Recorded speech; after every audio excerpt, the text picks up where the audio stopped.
합리적 투자자의 모습을 수학적으로 모델링하기 위해서 우리는 기대 효용 함수를 배우고 있고요. 거기는 나의 행복의 기대치를 구해야 돼요. 근데 기대치라고 하는 거는 각 대박족박의 상황별 확률을 곱해야 된다 그랬죠.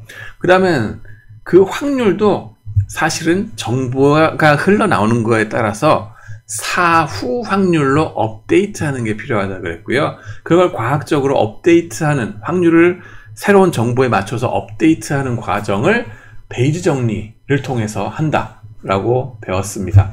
그러면은 실제로 숫자를 한번 주고서 계산하도록 해봅시다. 예제를 한번 보겠습니다. 그러면서 이거를 보다 쉽게 이해할 수 있는 그림으로 이해하는 베이지 정리도 여기서 같이 얘기를 하겠습니다. 자, 그래서 회사 XYZ가 있다고 칩시다. 이 회사의 내년도 예상 배당금에 대한 사전 확률 분포는 다음과 같습니다. Prior probability라고 그러는데요. 이게 이제 아무런 정보 업데이트 같은 거 없이 산정된, 즉 흔히 남들 다 쓰는 그런 확률로 받아들이는 거가 바로 사전 확률이라고 보시면 되겠습니다. 그냥 문제에서 그냥 주어지는 처음에 초장에 주어지는 확률이라고 보시면 돼요. 호황과 불황이 나뉘는데 배당금이 호황일 때는 1달러로 주어지고 불황일 때는 빵달러 없습니다. 국물도 없어요. 자, 그런데 그 호황이 될 확률 사전적으로 80% 그리고 불황이 될 확률은 20%라고 칩시다. 그래가지고 2대 8이라고 생각하시면 되겠고요. 그 다음에는 이 사전 확률에 의해서 우리가 기대 배당금이 얼마인지 계산을 먼저 할 수 있겠죠? 정보가 나오기 전에 사전 확률 가지고서 기대 배당금을 구해보면 뭐가 되겠어요? 1 곱하기 0.8 플러스 0 곱하기 0.2가 되겠습니다. 그래서 0.8이 바로 기대 배당 액수가 되겠습니다. 자, 애널리스트가 이제 등장을 합니다. 이제 전문가가 한 말씀 하시면은 불황이 닥칠 확률에 대한 그 사후 확률 업데이트가 되겠죠. 그걸 한번 해보자는 거예요. 그래서 그 전문가 애널리스트가 말씀을 하십니다. 예상 배당액을 발표하시는데 새 정보 나옵니다. 그 혹은 그녀가 오를 가능성은 90%밖에 안 된다고 칩시다. 인간은 신이 아니잖아요. 그래서 100%의 확률이 아니라 90%라고 칩시다. 그래서 애널리스트께서 말씀하시는데 내년에 배당금이 0달러일 거라고 생각해요 라고 발표하신다는 얘기는 즉 내년에 불황이 닥칠 거예요 라고 말씀을 하셨다는 거죠. 자, 그러면은 내년도 기대 배당 액수는 어떻게 될까요? 아까 0.8달러였잖아요. 이 전문가께서 내년에 국물도 없어, 우리 끝장났어 라고 한 말씀 하시면은 정말 완전 빵달러, 국물도 없을까요? 그게 아니라는 거죠. 그게 묘미가 있는 겁니다. 베이지 정리를 통해서 이걸 업데이트하는 걸 같이 보시겠습니다. 그러면은 그림으로서 그걸 이해한다. 어떻게 하느냐 보시겠습니다. 자, 사각형, 정사각형을 먼저 그리세요. 1 곱하기 1 그러면 1이 되겠죠. 내년에 일어날 모든 경제 상황 확률의 합은 1이 되겠죠. 자, 그 다음에 사전 확률 2대 8로 딱 갈라주세요. 2대 8 가르마가 되겠습니다. 2대 8 이렇게 보시면 되겠습니다. 그 다음에는 전문가께서 할 말씀 하셨다. 애널리스트가 경종을 땡땡땡땡 알람을 울리셨어요. 그거는 두 가지가 가능성이 있다 그런 거죠. 첫 번째는 뭐다? 제대로 경종을 울렸을 것. 두 번째는 뭐다? 이 양반이 실수로 경종을 울릴 수가 있죠.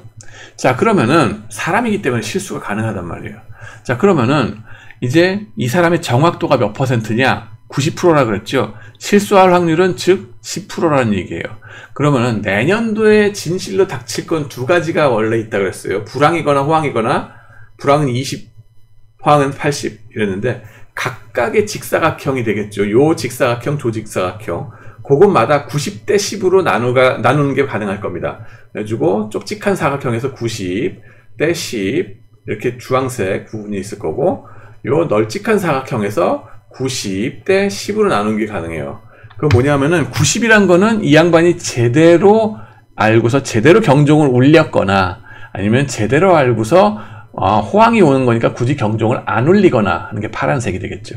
그 다음에는 오렌지색은 뭐냐 하면은 문제에서 굳이 표현해서 말하지는 않았지만 암묵적으로 이해되는 건 뭡니까? 아, 애널리스트가 경종을 안 울릴 수도 있었구나. 그건 어떤 경우냐?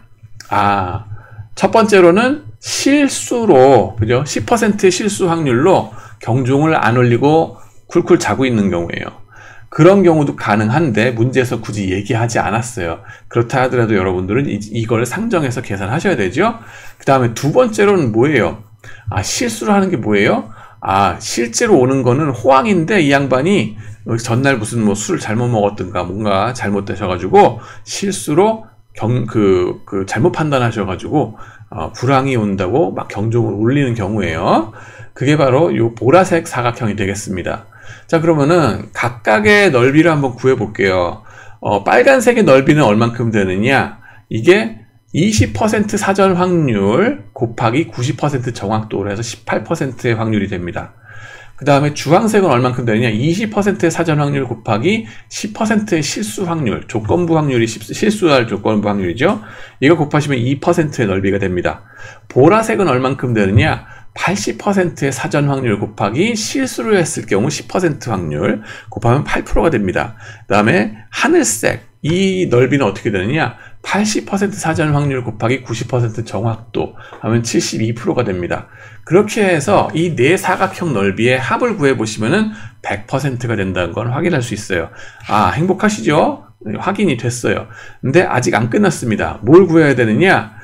불황이 닥칠 사후 확률을 구하셔야 됩니다. 자, 그러면 그거 어떻게 합니까?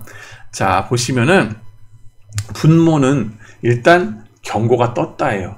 저 양반이 경고를 하셨는 조건 하에 진짜로 불황이 닥칠 사후 확률이 어떻게 되느냐 거든요. 그렇기 때문에 분모는 요 빨간색과 보라색의 합이 되겠습니다. 18% 더하기 8%.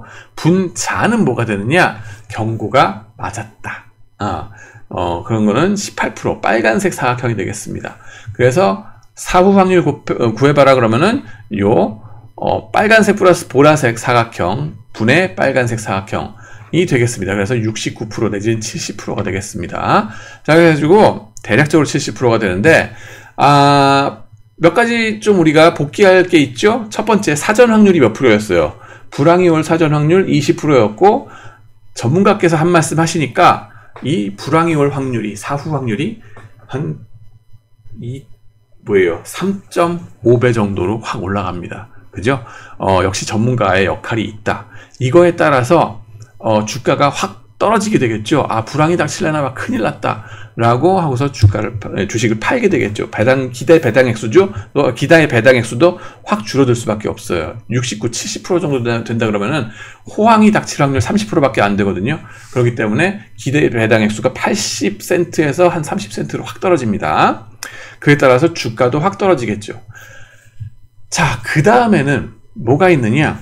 이게 전문가께서 한 말씀 하셨다 그래도 아직 세상 끝난 게 아니다. 내년에 불황이 온다라고 아무리 전문가께서 말씀하셔도 그 양반도 틀릴 확률이 10%가 있거든요. 그렇기 때문에 이게 불황이 닥칠 사후 확률은 100%가 되질 않습니다. 아직. 그 양반도 실수할 수가 있다. 그러니까 너무 패닉하지 마셔라 하는 겁니다. 그렇게 되고요. 그 다음에는 이제 사전 확률과 사후 확률이 어떻게 분포가 되느냐에 따라서 또 전문가께서 또 어떤 이 정확도, 쪽집게 정도가 어떻게 되느냐 그런 거에 따라서 사후 확률 값이 변하는 게 천차만별 달라진다 하는 것도 좀 보겠습니다. 자, 그래서 좀 더 다른 예를 한번 볼까요? 이번에는 이런 예를 보겠습니다. 건강진단을 한번 한다고 쳐보세요. 그랬을 때에 어떤 병이 있다, 암이 있다 라고 판단이 나올 확률이 어떻게 될까요? 봤을 때 사실은 사전적으로 봤을 때 암 걸리신 분이 예를 들어서 2%밖에 안 된다고 쳐보세요. 그리고 진실로 건강한 사람이 한 98% 된다고 칩시다. 그러면은 암의 사전 확률이 2%예요. 근데 의사 선생님이 혹시 여러분 찾아갔더니만은 아이고 걸리셨습니다 라고 얘기를 뜩 하시면은 겁부터 나죠. 근데 의사 선생님도 신이 아니잖아요. 그렇기 때문에 이분도 틀릴 수가 있어요. 그럼 이분의 정확도가 몇 %라고 칠까? 그 숫자를 한번 주어졌을 때 90%라고 쳐봐요. 그러면은 정확도가 90%인 건 앞에 애널리스트도 마찬가지로 했는데, 근데 사전 확률만 20%가 아니라 2%로 확 줄어들었죠. 그러면은 애널리스트, 이거 전문가께서 한 말씀 하셨을 때 사후 확률이 몇 퍼센트가 될까 하는 겁니다. 이게 100%가 될까요? 아까도 100%가 안 됐죠? 한 70% 정도 되는 거 보셨죠? 그런 것처럼 이것도 그렇게 높이 올라가지는 않을 거다 하는 거 대략적으로 예상되시죠? 자, 그러면 이런 전문가께서 한 말씀 하셨을 때에 사후 확률이 어떻게 될까 계산을 같이 해 봐야 되겠죠? 보시면은 이렇게 그림을 그리시면 되겠습니다. 자, 2% 대 98%, 그 사각형들에서 빨간색과 보라색 구역을 분할을 해 주세요. 그게 90% 대 10%, 90% 대 10%. 이게 90% 빨간 사각형, 10% 오렌지 사각형. 그 다음에 반대쪽은 반대로 이쪽이 음성 판정이 90%, 그 다음에 양성 판정이 10%. 라고 이제 보라색 사각형을 그려주시면 되겠습니다. 그럼 각각의 사각형의 넓이를 한번 구해볼게요. 첫 번째 빨간색 사각형은 2% 사전 확률 곱하기 90% 정확도 하면 1.8%가 되겠죠. 그 다음에 오렌지 사각형은 어떻게 되느냐? 2% 사전 확률 곱하기 10% 실수 확률, 이게 0.2%가 되겠죠. 보라색 사각형은 어떻게 됩니까? 98% 사전 확률 곱하기 10% 실수 확률, 그럼 9.8%가 됩니다. 그 다음에 파란색 요거의 사각형 넓이는 어떻게 되느냐? 98% 사전 확률 곱하기 90% 정확도, 그러면 88.2%가 됩니다. 그렇게 해서 요 네 가지 사각형 넓이의 합을 구해 보시면은 100%가 확인이 된다는 걸 아실 수 있죠. 자, 그러면은 경고가 이렇게 떴을 때 아이고야 이거 사후 확률이 어떻게 될까? 결국엔 빨간색과 보라색 사각형만 생각하시면 돼요. 빨간색 플러스 보라색 분의 빨간색 이라고 보시면 되고, 그게 1.8% 플러스 9.8% 분의 1.8%가 됩니다. 그래서 계산해 보시면은 15.5%가 됩니다. 아, 어때요? 이게 100%가 아니네요. 왜냐? 의사도 인간이기 때문에 실수를 할 수가 있거든요. 그리고 아까 2대8로 해가지고 했던 구랑 그게 업데이트 된 거 보면은 사전 확률이 사후 확률로 되는 게 한 3.5배 정도 확 올라갔던 거 기억나시죠? 그리고 사후 확률이 한 70%로 올라갔던 거 기억하실 거예요. 이 사후 확률의 절대적인 값은 그만큼 올라가진 않았죠. 이번에는 15.5%예요. 왜 그렇게 70%까지 안 올라갔을까? 사전 확률 자체가 너무 낮아. 그렇기 때문에 사후 확률도 그렇게 높진 않습니다. 반면에 좀 여전히 조심해야 될 거는 뭐냐 하면은 이 사전 확률이 사후 확률로 폭증하는 그 배수가 훨씬 높아요. 2%에서 15.5%로 늘어났으니까 거의 한 8배 정도? 7점 몇 배 이렇게 확 올라갔어요. 아까 애널리스트 그 사례에서는 뭐였어요? 한 3배 정도 올라갔던 거 기억나시죠? 3.5배. 근데 이거는 거의 한 8배로 올라갔다. 그렇게 해서 의사 선생님이 한 말씀 하시는 거 귀 기울이셔야 된다 하는 거고요. 귀 기울이실 때 귀 기울이시더라도 한 의사 선생님한테만 이제 말씀 듣고서 판단을 내리시는 것보다는 한 2번 의사 선생님들을 찾아서 한 번 더 여쭤보고 3번 뭐 이런 걸 찾아가서 사후 확률을 계속 업데이트 하셔야 되겠죠. 자, 첫 번째 의사 선생님 찾아갔을 때 사전 확률 2%였고 사후 확률이 15.5%로 올라갔어요. 그럼 두 번째 의사 선생님 이걸 갖고서 찾아갔다 그러면은 두 번째 의사 선생님 만났을 때는 사전 확률이 요 15.5%가 사전 확률이 됩니다. 첫 번째 의사 선생님한테 벌써 진단을 받아서 갔으니까 그게 이제 사전 확률이 되고, 두 번째 선생님이 전문가가 한 말씀 하시면은 그거에 따라서 또 업데이트가 되겠죠. 그렇게 해서 전문가의 말씀이 반복적으로 걸리셨습니다 이러면은 이 사후 확률이 계속 1을 향해서 100%를 향해서 이 수렴해 나가겠죠. 그런 것을 좀 우리가 볼 수 있습니다. 여러분들한테 이제 사례 그 시험 문제 비슷한 문제를 나중에 수업 시간에 보여드릴 테니까는 이거 한번 같이 그룹 디스커션으로 같이 문제 풀어보시도록 하겠습니다. 그러면은 다음 비디오에서는 또 그 다음 아이디어들 같이 공부하도록 하겠습니다. 감사합니다.